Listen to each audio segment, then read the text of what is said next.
So you usually meet the tenant in person before Oh, yeah, finalizing yeah, of everything? course. Oh, sure.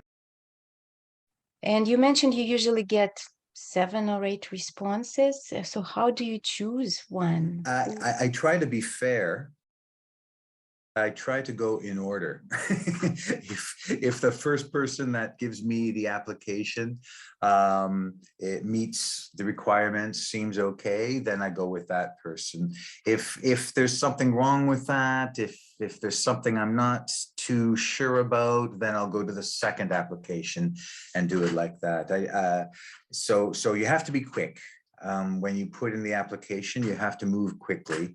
That's for sure. When I look at the applications, I also just make a few phone calls just to check on the employment situation or the money in the bank, etc.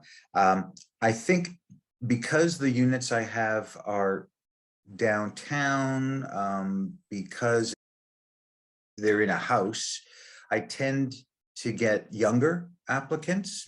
Also, the units are smaller, so no families really. So they tend to be younger, which means that they don't have a long history of work or earning money or a credit rating or whatever. So I don't usually depend on the credit rating, but I do look at bank statements and check up on the employer and confirm the information that they tell me. Yeah. Hmm. So would you say it would be very difficult to rent if you don't have a job yet? Yeah, that would be difficult.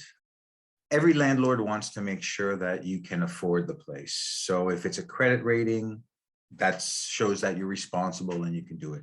If it's a bank statement which shows that you pay it every month, or several bank statements that show you pay your rent every month, that shows responsibility. If you have enough money in the bank, then at least that shows that you have the money to pay for it as well. They don't want to take the risk, and that's maybe the other side of a small landlord. There is a nice closer relationship maybe, but the small time landlord, they're afraid of the risk because they don't have lawyers. If there's a problem, it's going to cost them a lot of money to kick the person out. I think they're a little more nervous when you're applying, and they want to make sure that you can pay for it and that you're responsible enough to pay for it.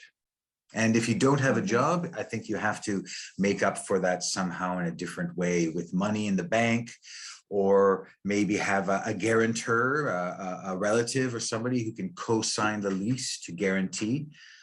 Something like that would